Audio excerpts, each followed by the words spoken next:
सातवीं जमात के तमाम तालिब इल्मों की खिदमत में ईसा साबरी का सलाम। तो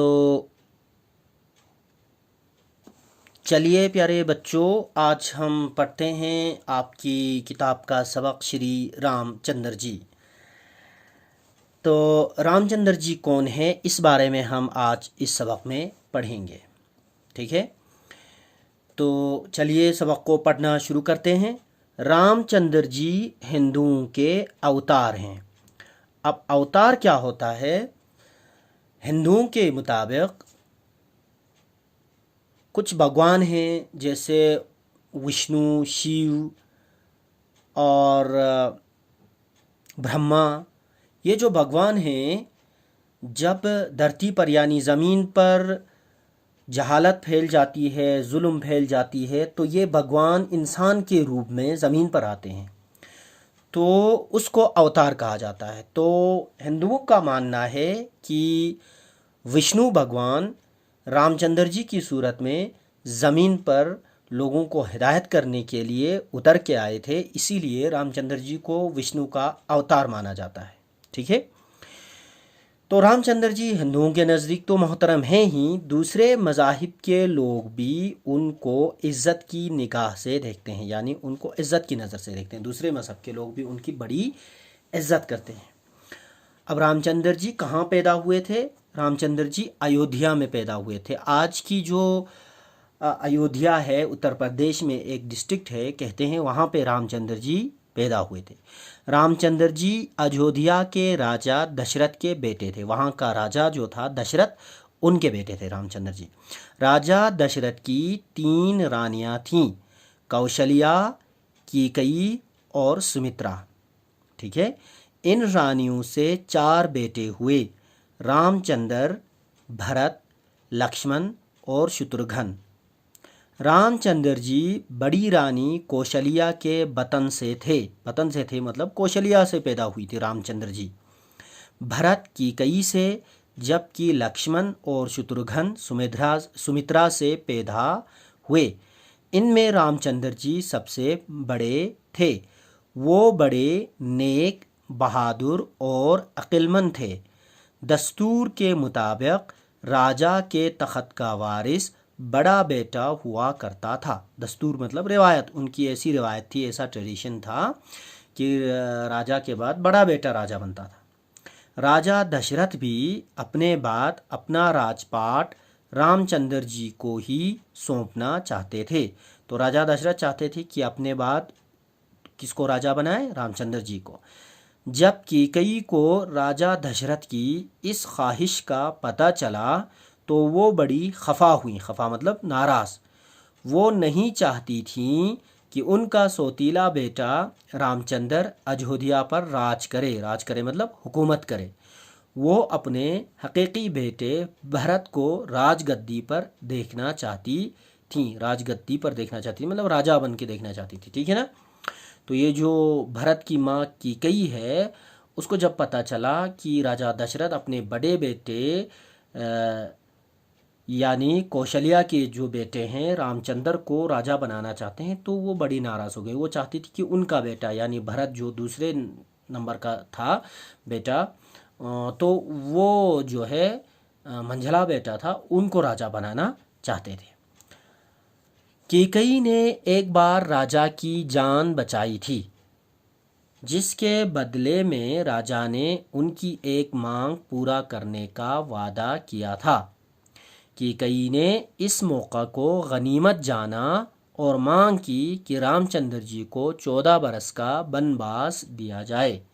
अब कैकेयी ने एक बार राजा की जान बचाई थी, तो राजा ने उसके बदले कहा था तुम जो भी मांगोगे मैं ये ख्वाहिश पूरा करूँगा। तो उस वक़्त तो उसने उस ख्वाहिश का इज़हार नहीं किया। उसने कहा कि वक़्त आने पर मैं आपसे वो मांगूंगी। अब इनको मौका मिला तो कैकेयी ने राजा को वादा याद दिलाया। ठीक है, और राजा ने कहा ठीक है, क्या तुम चाहते हो? तो उसने कहा कि रामचंद्र को 14 साल के लिए जंगल में भेज दिया। वन का मतलब जंगल, वनवास होता है, जंगल में रहने के लिए भेज दिया जाए। अब बड़ा बेटा वतन से दूर जंगल में रहने के लिए जाएगा, तो अब राजा के बाद कौन राजा बनेगा? उनका मंझला बेटा, यानी दूसरे नंबर का बेटा है ना। उनके 4 बेटे थे, सबसे बड़ा रामचंद्र था, उनसे छोटे भरत थे। तो अब ये भरत को गद्दी पर बैठने का मौका मिलेगा। तो रानी ने कहा कि रामचंद्र को 14 बरस के लिए जंगल भेज दिया जाए और भरत को राजा बना दिया जाए। ठीक है। तो राजा दशरथ चूंकि वादे के पक्के थे, इसलिए उन्हें कैकई की ये जिद पूरी करना पड़ी। राजा दशरथ ने रामचंद्र जी को मजबूरन वनवास का हुक्म दिया। ठीक है। तो अब राजा दशरथ तो वादे के पक्के थे, इसलिए उन्होंने रामचंद्र जी को वनवास का हुक्म दे दिया। रामचंद्र जी फरमां बरदार थे। फरमां बरदार का मतलब होता है माँ बाप का कहना मानने वाला, माँ बाप की बात मानने वाला।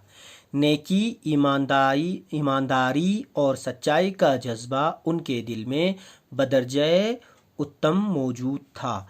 यानी नेकी का जज्बा, ईमानदारी और सच्चाई का जज्बा उनके दिल में बहुत था। बदरजे उत्तम का मतलब होता है बहुत ज़्यादा।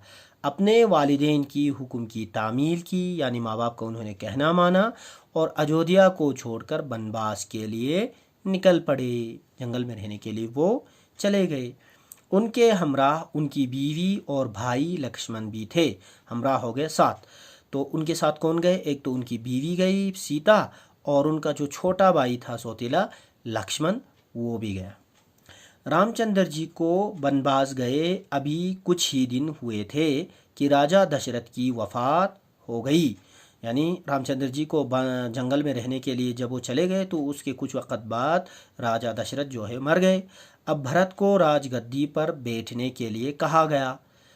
अब बड़ा बेटा नहीं तो उनसे छोटा बेटा भरत जो है उनको राजा बनने के लिए कहा गया। लेकिन वो चूंकि रामचंद्र जी से बेपनाह मोहब्बत करते थे, इसलिए उन्होंने गद्दी पर बैठने से इनकार कर दिया। अब वो रामचंद्र जी से बहुत मोहब्बत करते, उन्होंने कहा ये जो तख्त है ये मेरे बड़े भाई का हक़ है, तो मैं तख्त पर नहीं बैठूंगा। वो रामचंद्र जी को ढूंढने निकल पड़े। अब वो जंगल में रामचंद्र जी को ढूंढने चले गए। रामचंद्र जी अपने बाप का हुक्म पूरा करना चाहते थे। तो रामचंद्र जी को बाप ने 14 साल के लिए जंगल में रहने के लिए कहा था। तो रामचंद्र जी ने कहा मैं 14 साल से पहले नहीं आऊँगा, मैं बाप का हुक्म पूरा करूँगा। इसलिए उन्होंने भरत की फरमाइश ठुकरा दी और अयोध्या वापस आने से इनकार कर दिया। अब भरत तो उनको वापस लाना चाहते थे, तो रामचंद्र जी ने कहा मैं नहीं आऊँगा, मैं अपना बाप का हुक्म जो है वो पूरा करके ही वापस लौटूंगा। भरत को मायूसी हुई मतलब मायूस हो गए, आप क्या करें, है ना। भरत रामचंद्र जी की खड़ाऊँ अपने साथ लाए। अब खड़ाऊँ क्या होती है? लकड़ी का एक चप्पल होती है। ठीक है, नीचे लकड़ी होती है और ऊपर से चमड़ा डाल के चप्पल बनाया जाता है। तो नीचे का सोल लकड़ी का होता है, उसको कहते हैं खड़ाऊँ का। या कभी नीचे से लकड़ी, पूरी तरह से लकड़ी होती है और अंगूठे और उंगली के बीच में एक और लकड़ी का ऐसा रखा जाता है जिसमें आप उंगली फंसा दें, तो वो होती है, तो उसको खड़ाऊँ कहते हैं। ठीक है। तो रामचंद्र जी तो वापस आए ही नहीं, तो भरत जो है रामचंद्र जी का वो चप्पल, लकड़ी का चप्पल, वो खड़ाऊँ साथ लेके आए और उन्हें गद्दी पर रखकर रामचंद्र जी के नाम से राज करने लगे। भरत ने वो खड़ाऊँ लाया, खड़ाऊँ को किस पर रखा? बादशाह के तख्त पर रखा और कहा देखो भाई, ये हुकूमत जो है मेरी हुकूमत नहीं है, रामचंद्र जी की हुकूमत है। इनका खड़ाऊँ तख्त पर है तो हुकूमत मैं चलाऊँगा, लेकिन ये हुकूमत रामचंद्र जी की। इस तरह उन्होंने हुकूमत को संभाला। इधर रामचंद्र जी सीता और लक्ष्मण के साथ वनवास के दिन गुजार रहे थे। तो अब वो जंगल में अपने दिन गुजार रहे थे, तो वहाँ लंका के राजा रावण की बहन शूर्पणखा ने रामचंद्र को अपने दाम मोहब्बत में फांसने की कोशिश की। तो लंका के राजा थे रावण, उसकी एक बहन थी शूर्पणखा, उसने रामचंद्र जी को अपने मोहब्बत में फंसाने की कोशिश की। इस पर खफा होकर मतलब नाराज़ होकर रामचंद्र जी के भाई लक्ष्मण ने उसकी नाक काट ली। अब ये जो शूर्पणखा थे वो हमेशा रामचंद्र जी के पीछे रहा करती थी, उसको अपने मोहब्बत में फंसाने की कोशिश कर रही थी। तो उस पर गुस्सा आ गया इसके भाई लक्ष्मण को और उसने शूर्पणखा की नाक काट ली। ये देखकर रावण को गुस्सा आ गया अब रावण को गुस्सा आया कि उसकी बहन की नाक काट ली है, और वो भेष बदलकर जंगल में रामचंद्र जी की कुटिया के पास पहुंचा। तो वो भेष बदलकर, कपड़े बदलकर, उसने एक फकीर का रूप धार लिया, साधु का रूप, और वो आ गया जंगल में। कहाँ पर? जहाँ पर रामचंद्र जी की कुटिया थी, झोंपड़ी थी, ठीक है। फिर वहाँ पे सीता अकेली थी, रामचंद्र जी और लक्ष्मण शिकार के लिए गए थे। तो ये दरवाजे पे गए, ये रावण फकीर बन के, और कहा कि मुझे कुछ खाने के लिए दे दो।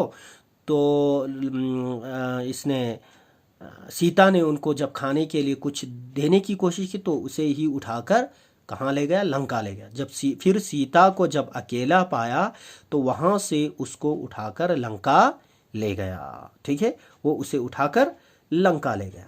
तो यहाँ तक हमने पढ़ा। आज के लिए इतना ही काफ़ी है। तो अगले सबक में हम इससे आगे पढ़ते हैं, ठीक है। तो तब तक के लिए खुदा हाफिज़।